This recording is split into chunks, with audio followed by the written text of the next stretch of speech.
Hello and welcome. Moss Adams is pleased that you joined us for today's webcast, Budget Strategies for Higher Education. Before we begin, I'm going to play our housekeeping video.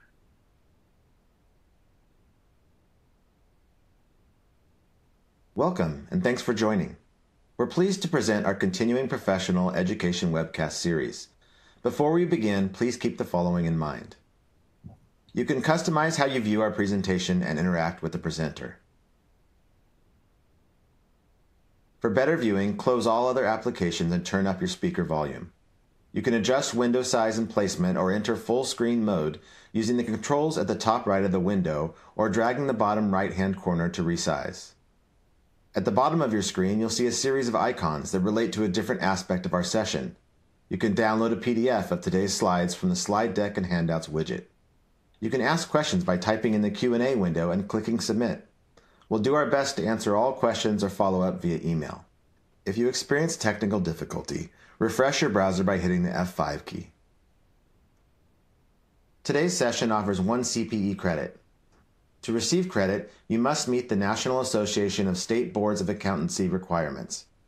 You must attend at least 50 minutes of the session and respond to at least 75% of polling questions. To participate in the polls, please check the button next to your answer within the slide window and click Submit. We'll track your progress and alert you when you've earned CPE credit. You can then click the certificate icon in the CPE Progress widget and download your CPE certificate.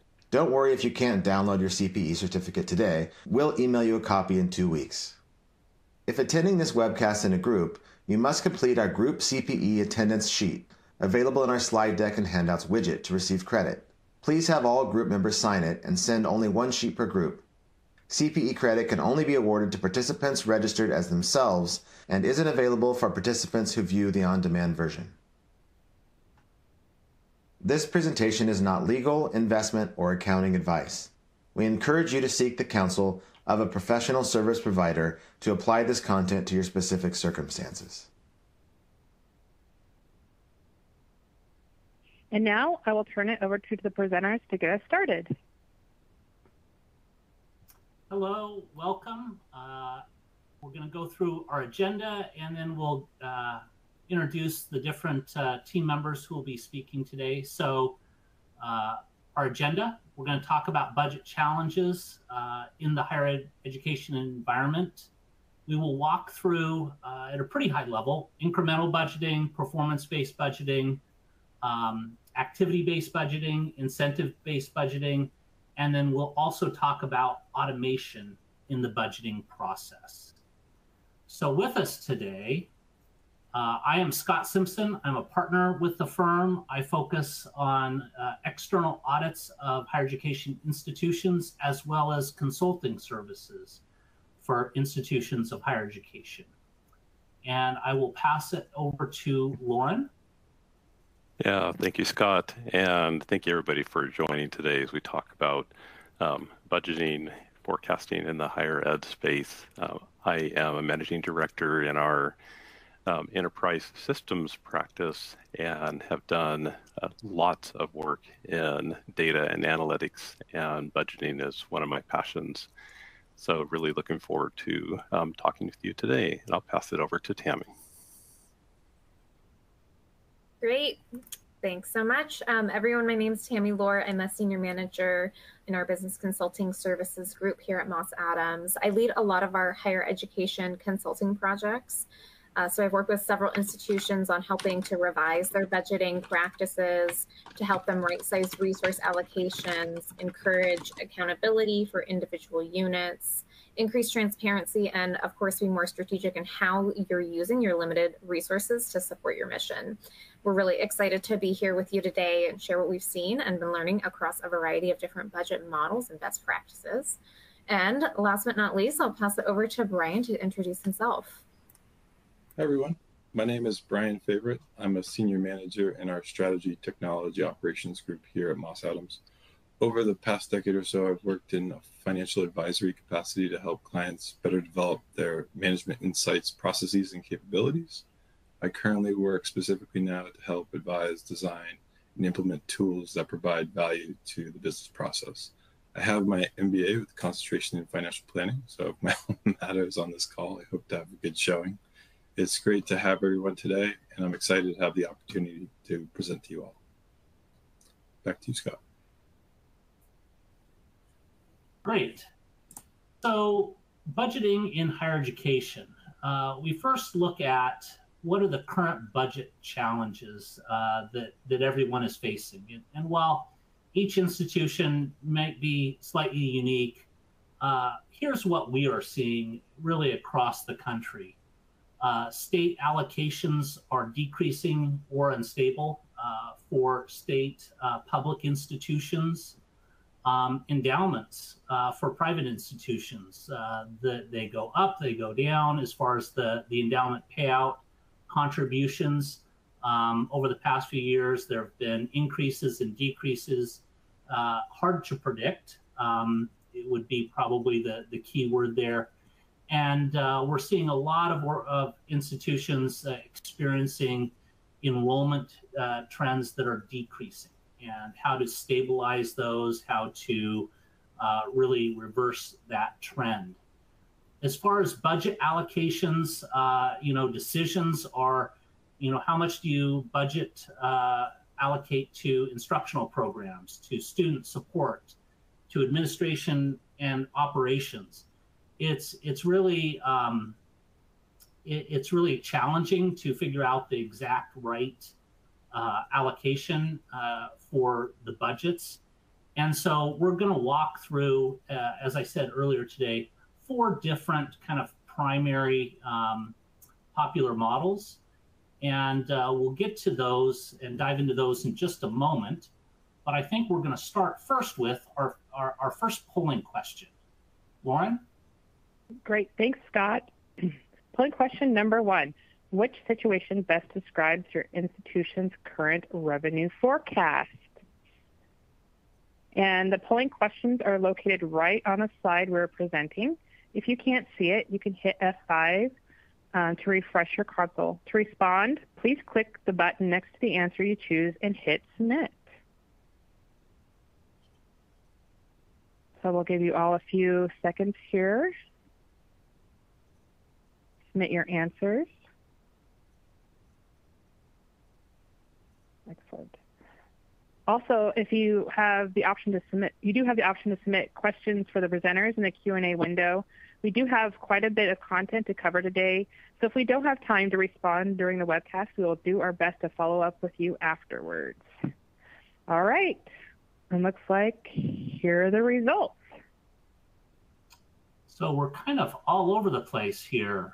Revenues are increasing and stable for 20%. That's wonderful.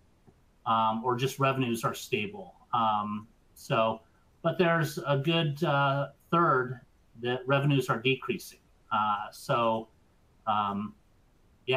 Interesting information here.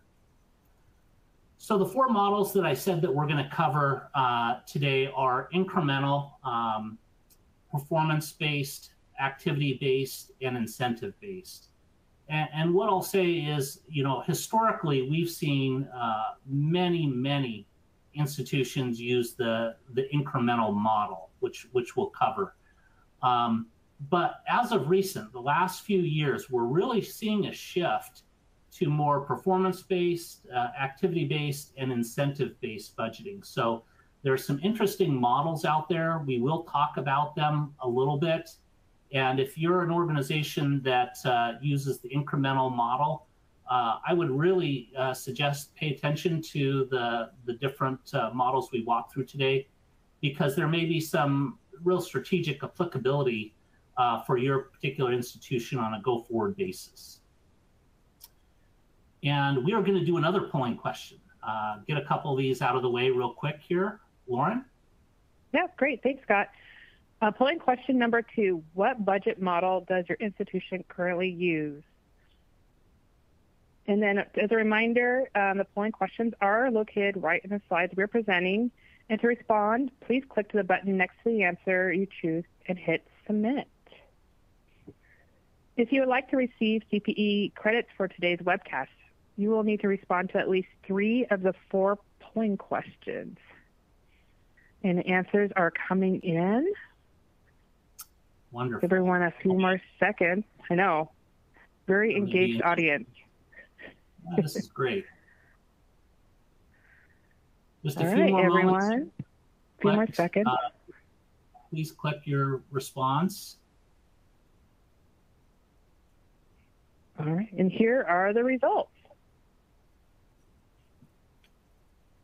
All right, so gosh, 72% are either on incremental or activity-based budgeting, with really about just over 15% on other. So not many on incentive-based, not many on performance-based. Well, we'll give you a primer on both of those. So first, we're going to talk about incremental-based budgeting, and I think everybody really should be or probably is aware what this model is. You basically take last year's budget, you apply an increment, an increase, either in or a decrease, depending upon your expected revenues, and you wind up with this year's budget. So it's really an incremental, up or down.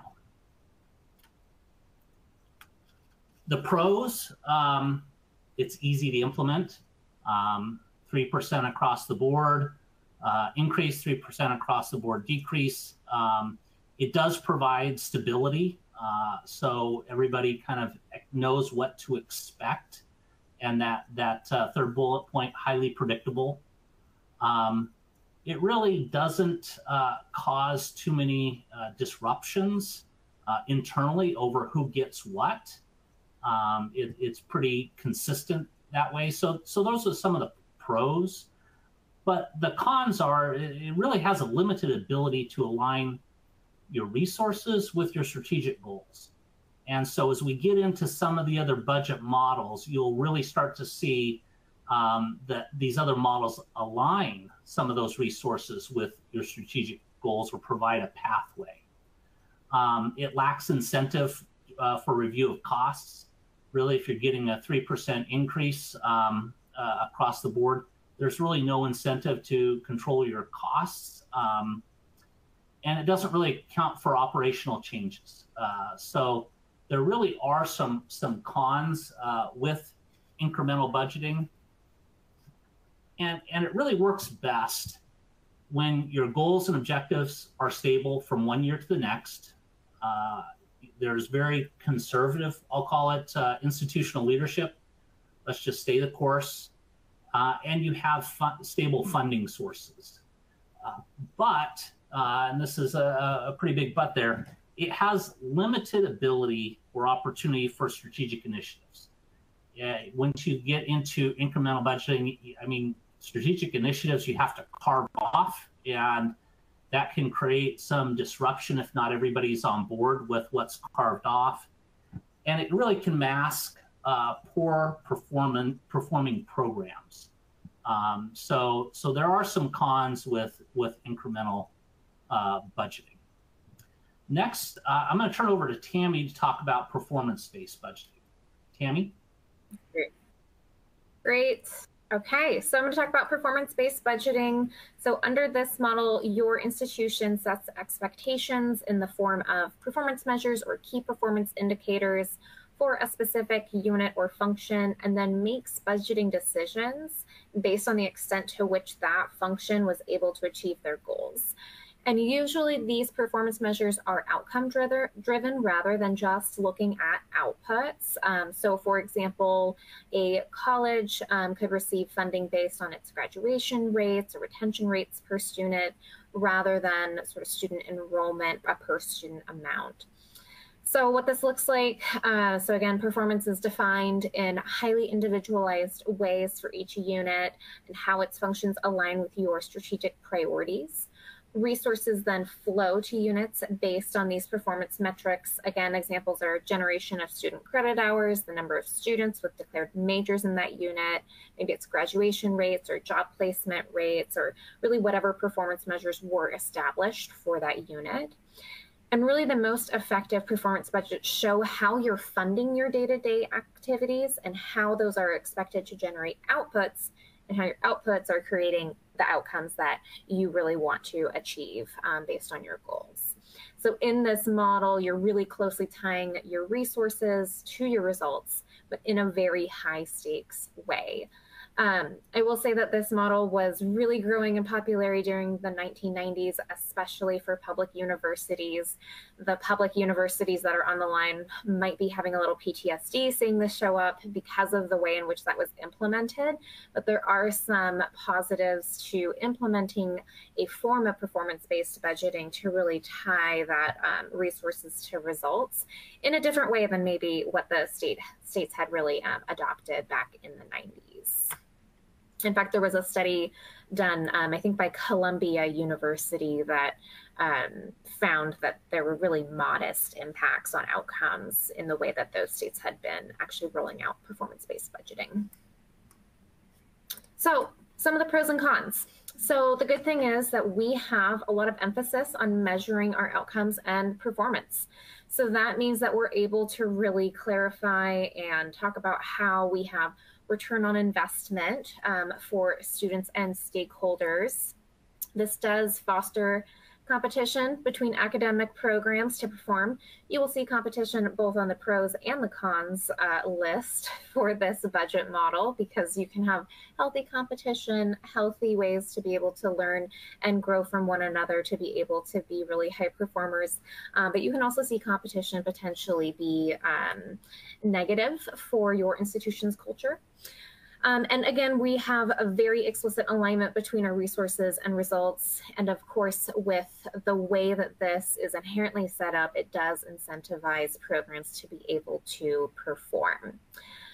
The cons to performance-based budgeting, so it can make your weaknesses weaker. So for example, if you have a career center that's not reaching its goal of placing 75% of its students in internships, it could see its funding cut, when realistically that could have even more of a negative impact on their ability to reach that goal. So where low performance can be tied to limited funding or resources to be able to achieve those goals, decreasing funding is only going to further compound that issue. It also takes quite a bit of time to understand why performance may or may not be reaching expectations. They're really important discussions to have, but having that as part of your budget process can sometimes present a little bit of urgency and challenge in being able to really dissect what's going on when you're on a timeline to be able to put together your next year's budget. And again, we have that competition among those academic programs, and there's been a few examples, some of which were pretty high profile on how that played out in a way that was less beneficial. So examples like there could be grade inflation among certain colleges, and one college at least had admissions of fewer at-risk students. And so we were actually seeing a detrimental impact to the institution's overall strategic goals by implementing these types of incentives. Okay, so performance-based budgeting works when you have stakeholders who are asking for greater accountability around your financial management. Again, those stakeholders could be students, parents, states, donors, whoever is really interested in what your institution is being able to achieve. Right now, there are a lot of questions around the value of a higher education degree across the nation. And this model does have the opportunity to help make the case and really reinforce why pursuing higher education and why pursuing higher education at your institution in particular is valuable for students. This also tends to be a good strategy when you have really strong groups that want more information on how you're using your resources, what's the impact to students. And again, we see this a lot in particular with public universities or colleges that are funded through public means. And then, of course, if you already have really clear performance metrics at your institution and you have monitoring mechanisms in place, you really have a leg up to be able to implement this model. So the challenge here is really narrowing down what are the metrics that we should be using in our performance-based budget model. So what are the right metrics, and how do we balance the different metrics that are being used so that we're adequately supporting all the different functions across our institution. We've been working with a lot of institutions on developing key performance indicators to support decision making, and that's challenging when you don't have budgets tied to it. So it becomes even more challenging when then you say, okay, we're going to define these metrics and you're going to be funded based on them. So that's just another consideration to think about. Okay, we're going to turn to activity-based budgeting. About 30% of you said that you already have this in place, which is great. The concept with activity-based budgeting is that you are awarding financial resources to the activities that see the greatest return in the form of increased revenue. So in this budget model, you're really closely evaluating every single cost in your operations, and you're developing your budget based on the costs that, based on the activities that are driving your costs. So this model forces you to be very familiar with every cost associated with your organization's activities. And so you have to be able to identify all those activities and justify each and every expense that goes into those activities, both for revenue generating units, as well as your facilities and administration. So finance, HR, IT, your provost office, of course, your facilities. So we're making sure that we're adequately supporting those non-revenue generating units as well. Pros and cons to activity-based budgeting. So if you can accurately state where your revenues are coming from, link them to your strategic objectives, this method has the potential to increase your revenue and the net contribution to your institutions. So you're required to deeply evaluate the cost of providing each and every service, which can help sometimes reduce the cost of providing that service, and also identify ways to encourage the production of additional revenues through this budget model. This does empower local planning and accountability. So colleges are really determining how they're able to lean on different internal services. So the departments that might be more complex have additional costs associated with them, which ends up being appropriate in terms of the distribution of resources and sort of making sure that we're tying our costs where they need to be. And it also creates, again, that really good understanding of costs to be able to perform activities. On the flip side, activity-based budgeting requires substantial time and resources to set up. Most institutions take about 3 years to implement this model because you have to do all of this costing analysis, and often it can involve changes to your accounting processes or your chart of accounts to be able to track all of that information. Another concern with this model is that activities that don't help support revenue generation could be under-supported. So the activities that can be revenue generating, like research or academic programs, they have levers to pull to be able to increase their funding. But those other functions, again, in that facilities and administration bucket, they don't have ways to be able to increase their revenue. Another great example of that is the library. The library is probably not going to be able to raise a bunch of additional revenue to help support its operations. Okay, activity-based budgeting works best when you have a lot of this cost data already available. So I know a lot of institutions will have really clear sort of cost accounting or cost allocation strategies in place. If you have that to start with, you're in a really good position to be able to set this up. If you're embarking on a new school or a new initiative or campus and you're looking to really increase the awareness around revenue generation needs within those academic units, then that's often an area where we'll see activity-based budgeting be beneficial.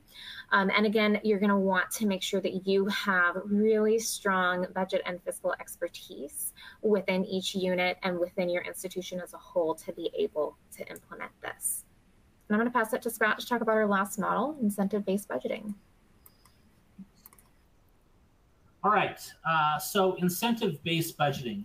Not many people, it looked like on the call, are using this, but this is a model where revenue-generating units are allocated budget dollars based on the revenues that they essentially generate. It's designed to incentivize cost control coupled with revenue generation, and provides more control of financial resources, which really leads to informed decision making and ultimately better outcomes. So this is a busy slide, but you start with the revenue and you allocate a portion of those revenues off the top to strategic initiatives. And then a portion of the revenues is allocated to administration, and then the remaining amounts go to colleges. So it's really, like I said at the start, it's designed to incentivize essentially the colleges or departments to increase enrollment, to control costs, and it gives them much better control over their financial resources. So the pros is it really delegates authority to each school, operational authority. It empowers deans to pursue additional revenue sources. We've seen this in certain instances where you have a college or a department that is offering a major that is really sought after, and they do really activities that help increase enrollment, thus allowing that college or department to have additional resources the following year. So it's that incentive to go out and really help increase enrollment through either attracting students or providing just outstanding courses, instructors, graduates, things like that. Provides transparency into the budget making decisions and that process. And it really, this last bullet point, it enhances high demand programs. So really you're routing the resources to the programs that are driving those revenues. The cons, though, it really can result in competitions for students among the different colleges. The way that this model allocates revenue, there can be that competition, because the more students you have in your college, the more revenue you essentially get allocated. So there can be that competition for students. Greater focus on revenue producing courses may result in, and we don't have the rest on the slide here, but it can result in the overlooking certain courses that really are needed, but maybe aren't revenue producing. So it can have an impact on gen ed courses. So that's something that you have to be aware of. Resources are tied to outputs. Here we say enrollment rather than outcomes. So outcomes is what Tammy just talked about with performance-based budgeting. That's focused on the outcomes.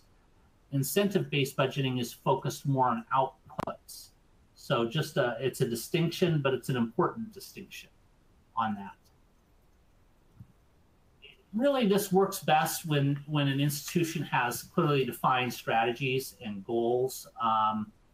And I'll go a step further here. It can work really well if you're an institution that has had some level of stability, or even if you've had some level of decline in funding and enrollment. It can really help you focus on where you need to go moving forward. It helps focus on what programs are struggling, and maybe what programs are doing really well that you may need to dump more resources into, which incentive-based budgeting does. You really need a strong central administration to provide the incentives that encourage collaboration, and adequate budget and fiscal expertise adequate budget and fiscal expertise to really administer this incentive-based budgeting model. It takes a while to set up, and really you have to have some historical data to run the model through to see what the outcomes would be if you'd done it in prior years, if you'd implemented it in prior years. And it really takes a lot of communication and socialization across the institution prior to implementation so that everybody understands what this new model really is. With that, I think we're going to move into our third polling question. Loren? Great. Thanks, Scott. Polling question number 3. What budget methodology do you think your organization would benefit from the most? And as a reminder, if you would like to receive CPE credit for today's webcast, you will need to respond to at least 3 of the 4 polling questions. For those that would like a copy of today's slides, you can download them from the folder that says Slide Deck and Handouts. We will also be sending them out via email tomorrow, along with a recording of the webcast. Great, and our responses are rolling in, so we'll give everyone a few more seconds to submit their answers. Fantastic, and here are the results.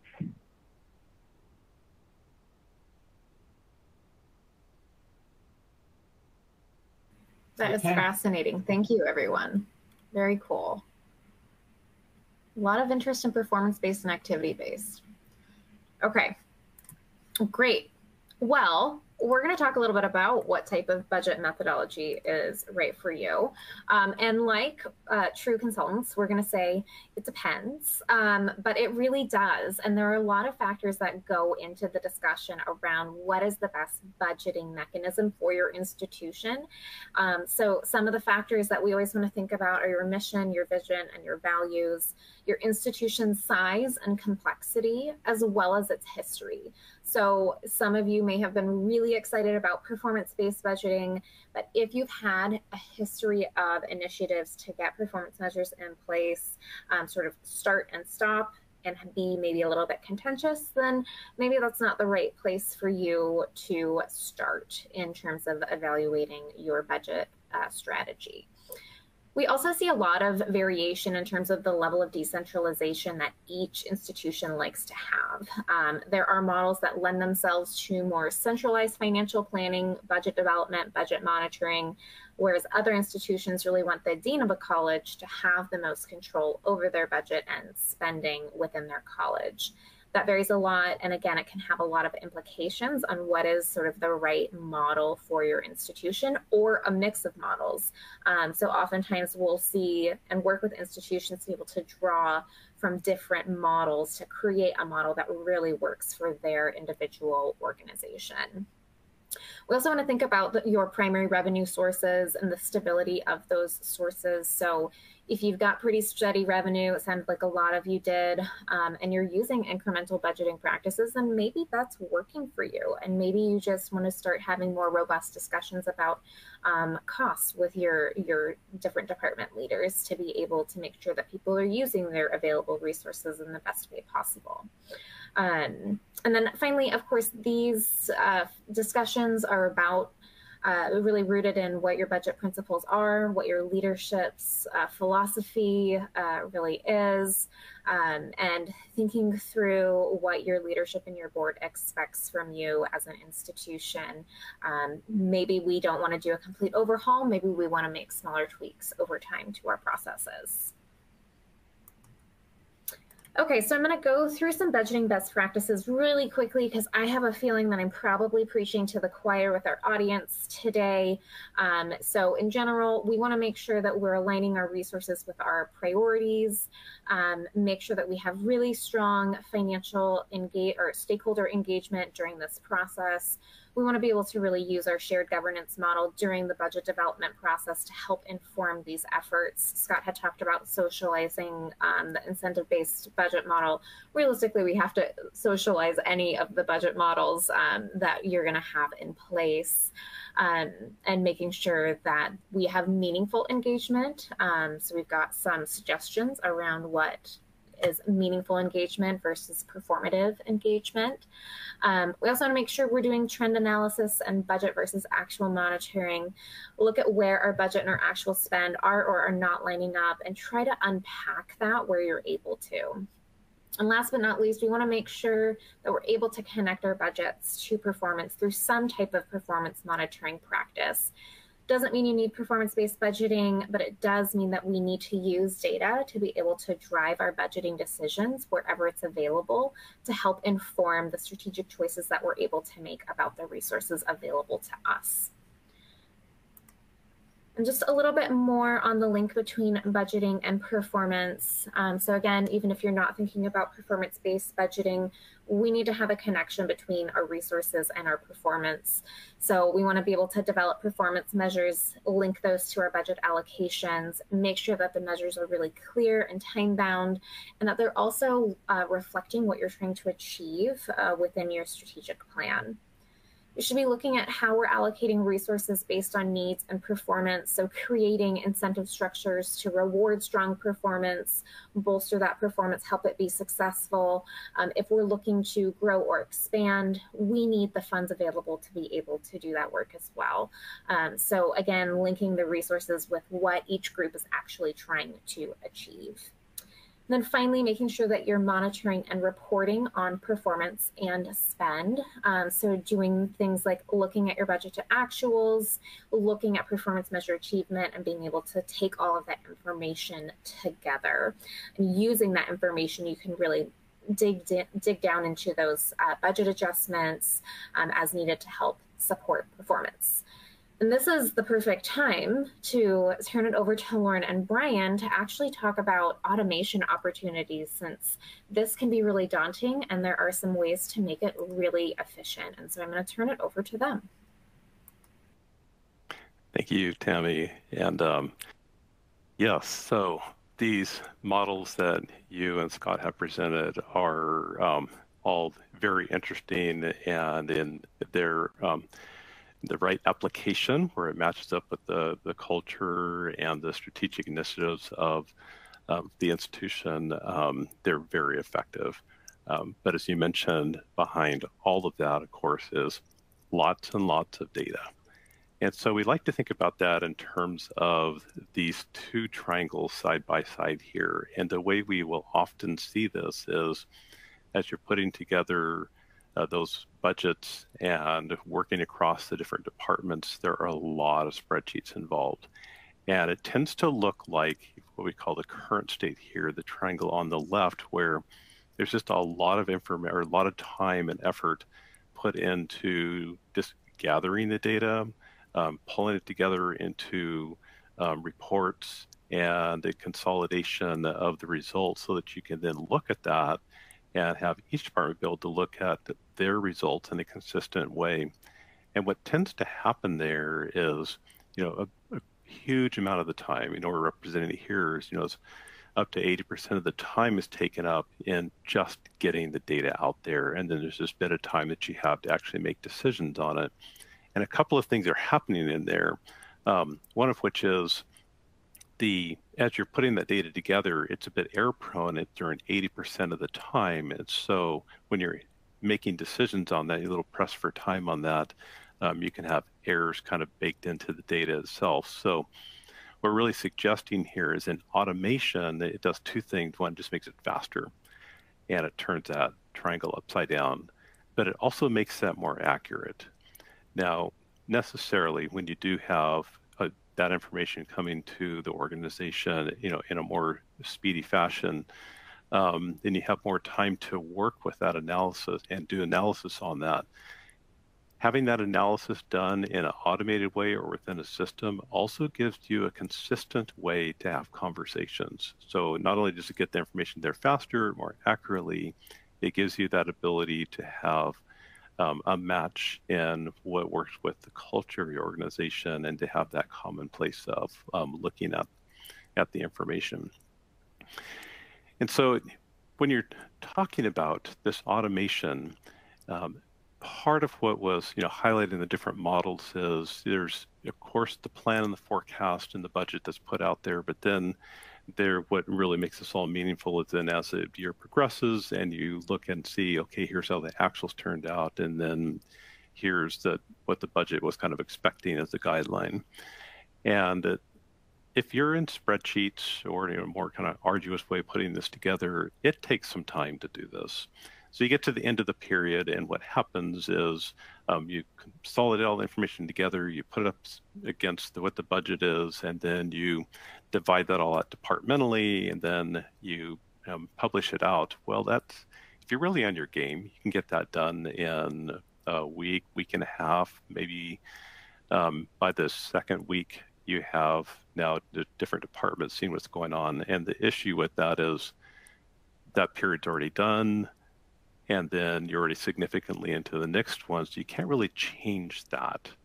And so what really is helpful is to have that information coming in near real time, so that as the month, quarter period is all progressing, that you're getting that real-time information and you can make decisions that can affect how those outcomes turn out. And so we call this, changing the question from what happened, ability to story, just describe what happened, to what is happening.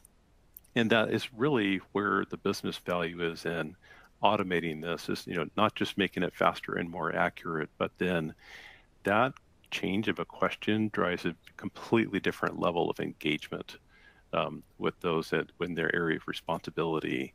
And so this is where when we're talking about working with data, working with systems and data analytics, we like to take that term data analytics, which can be a little confusing, and like, what exactly do you mean by that, and turn it into something where it's saying we're embedding information in the business process. And so we're really leading this by what is going on in the business process and the area of responsibility, and then informing that. And so that's where this decision-making window and changing the question to what's happening and driving that engagement is really important. So with that in mind, just wanted to go through a few areas where we really see this as effective. And a couple of things here. Just in working with your data, it's not just financial metrics.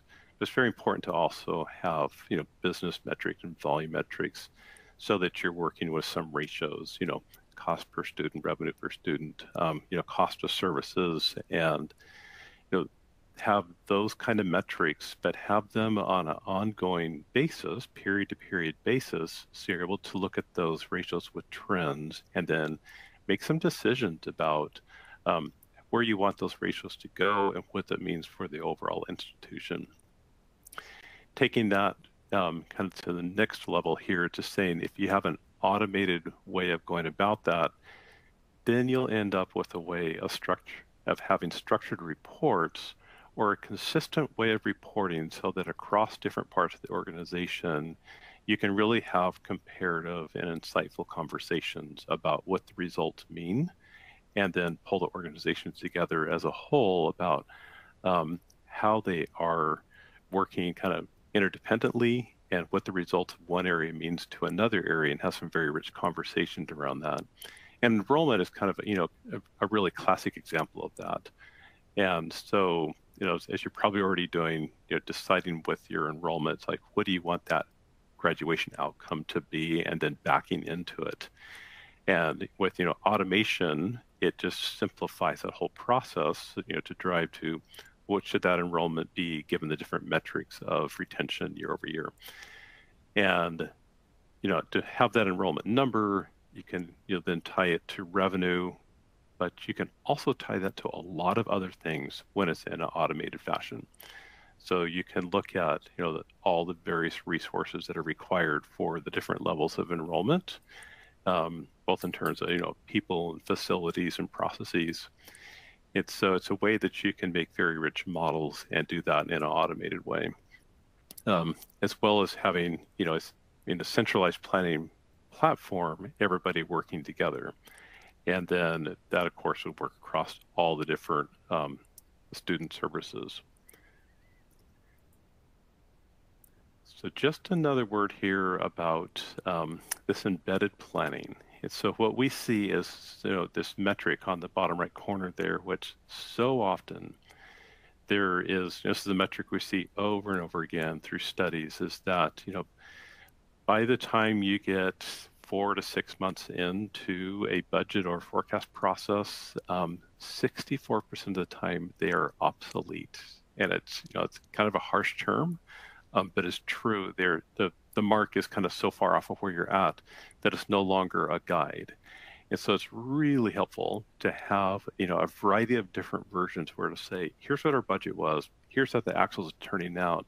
We can reforecast, we can reasonably reforecast when we automate this and say, here's the guide for the next step of where the business is going. And so with that, that'll highlight, what has changed and reveal trends, and then you can have the agility or the nimbleness to really move forward. What we'd like to do here is have Brian join the conversation here and just work through, a demo of what does this automation look like and what can that give you? Perfect. Thank you, Loren. All right, everyone. Let me transition to my screen here. Very good. So, as Loren alluded to, and as many of you know, having data automated and available to the right resources can be challenging. Often, we are working with clients who are operating largely out of Excel, which can make the process of budgeting challenging for a variety of reasons. Key here is the timeliness and access to data. Utilizing systems such as Workday Adaptive Planning creates a platform to centralize and automate many of the business processes that occur as part of the budgeting and forecasting cycles. We find there is significant value in getting the right data to the right people in the right window, as Loren had said. What I'm showing you here are some examples of insights that can be had from the business and organized in a way, in such a way to achieve certain objectives. In this solution, we have the actual financials represented along with some latest projections pertaining to the upcoming year. In addition to financial information, we also have some examples of key metrics to the organization that provide context around how or why we are where we are. The value here is seemingly hidden in the automation that makes what you are seeing possible. For most of our clients that are looking to achieve near real-time information, typically what we see is actual financial and operational data loaded into Adaptive on a daily basis. And throughout the day, financial and operational teams can have access to this type of information. In addition to absorbing information about what has happened, teams can also have access to the system to make changes to their department and observe through scenario analysis the effects of making certain decisions, thereby answering the question, what is happening? As an example, here, if a school were to take on more students, we could observe the financial implications. Some of the obvious key changes here would pertain directly to student revenue and to operating expenses variable to enrollment. However, there may be some other more strategic goals and initiatives that could be observed as well, such as student composition regarding some form of diversity metric. Here we're showing in-state versus out-of-state. Also, perhaps we may be trying to manage on-campus versus off-campus populations to some extent. Or perhaps we're looking to grow and develop study abroad objectives. Here with a simple dashboard, we can illuminate that which we are looking to track, manage, monitor. That is a tactical or strategic objective of the organization. Setting goals, objectives, or strategic initiatives calls for a mechanism to review, track, and adjust within your process. So a little bit about dashboards here. In addition to the dashboards, Adaptive has capabilities to represent this type of information in a more tabular format, something that I think as finance people we're all a little bit more used to. I'll zoom in here a little bit more. So we might be interested in looking at information on an annual basis year over year to observe some of the changes represented as percentages or as dollars to different parts of the organization or the consolidated organization as a whole. In addition to that, we might be looking to compare how we're performing across academic programs or colleges or various different cost centers within the organization. So here showing the example colleges here, college A, B, and C, their total and aggregates in addition to their performance. Likewise, we can We can be looking at things in the past, but also looking at how things are hoping to trend here in the future. So we have our prior year actuals data with our forecasts and our projected changes represented as percentages and dollars as well. And we can use these types of reports to do that management, that tracking, that review, and if needed, some of the adjustments. Another report here showing another way or slice or mechanism to review the information is to look at how our expenses are trending and maybe show them as a percentage of another key metric within the organization. So in this instance, just showing it simply as a percentage of revenue, but very easy to do, very easy to manage in this type of system. And systems like this are not built around just having the information for financials, but also for our FTEs as well. Perhaps our faculty composition as it pertains to staff, or in this case, I'm showing students broken out by on-campus, off-campus, study abroad at each of these colleges. And using a simple conditional formatting trick I'm sure everybody's used to, you can illuminate things that might be of interest throughout the year that we're trying to help address. So in this case, looking maybe to grow our study abroad problem, where here we're actually seeing no change as it pertains to the forecast. So just to quickly show sort of simplicity here of how we can make these small adjustments and how they could affect the overall big picture. What we're demonstrating here is a simple sheet where perhaps we'd like to change the projection from, okay, we need to make an adjustment to revenue. We have different levers to be able to pull to make that happen. Perhaps one thing that we want to try to do is increase some enrollment on campus. So for this particular college, so in my example here, College A, perhaps we want to go from 2,060 students to maybe 2,100. So we can input that information. We can apply it proportionally back, make the simple adjustment. We pivot back to our reports, and then our net student revenues can adjust. So we went from approximately 5% to near 6.5%. We make that change to student enrollment, great. If that aligns with some of our strategic objectives, great. That's excellent as well. Or perhaps we want to try to do something else. Perhaps instead of more on campus, we want more off campus. Or perhaps we're trying to promote the study abroad program as a larger initiative to drive enrollment to the school as a whole. So with all of this information together centralized in one place, it gives better visibility to the business to evaluate, make those decisions, and figure out the best way to kind of move forward. With that, I will take that off, and I think we are now on to our next polling question. Great, thanks, Brian. Final polling question number 4. My institution would benefit from automation in its budgeting process.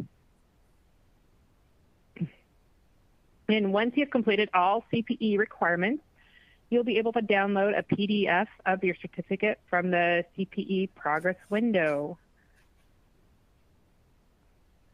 And again, as a reminder, a copy of today's slides are available to you in the folder that says slide deck and handouts. We'll also be sending them out via email tomorrow, along with a recording of the webcast. And we'll give everyone a few more seconds to submit their answers. Excellent. And here are the results.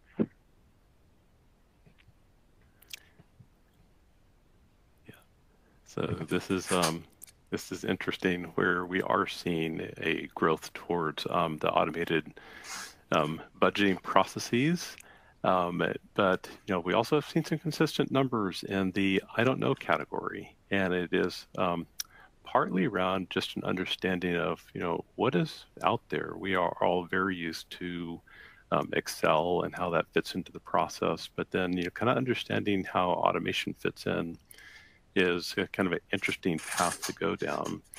So what I'd like to do here is also just talk briefly about there's this continuous engagement that drives value. And so, just what does that mean? And if we look through the 4 different models that Scott and Tammy were presenting, there are really interesting ways of looking at how to drive the budget numbers and what those mean in terms of incentives. And kind of underneath all of them are different ways of aligning the organization in terms of engagement. So how are we engaging the different areas of responsibility, the different departments, and what does that mean in terms of engaging actually across departments? And there's this virtuous cycle that we see when you mix all of that and you mix it with automation so that you now have a consistent cross-the-board conversation about your budgeting and forecasting strategic initiatives across the entire institution. And it really begins there on the left-hand side where it's kind of all about being responsive.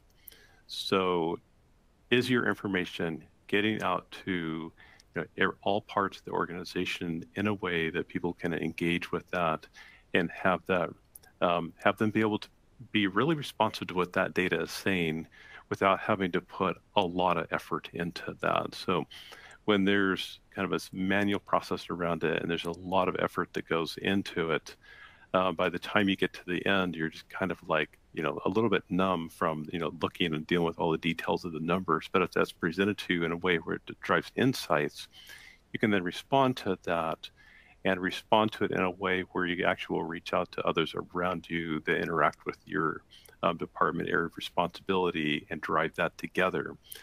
And that's kind of what the next thing here does. So if you're that responsive, it kind of necessarily means that there are things that will come to you where it says, a change is needed. We need to be nimble. We need to do some kind of a change here in the organization, be agile to the situation at hand. And with the right information, with the right insight in a timely way inside that decision-making window, then you can be adaptable. And that's really just taking the next step of, from being responsive to you're now adapting, you're working with that, you're having those conversations. And when you're having those conversations, it takes you to that next step where it is being collaborative.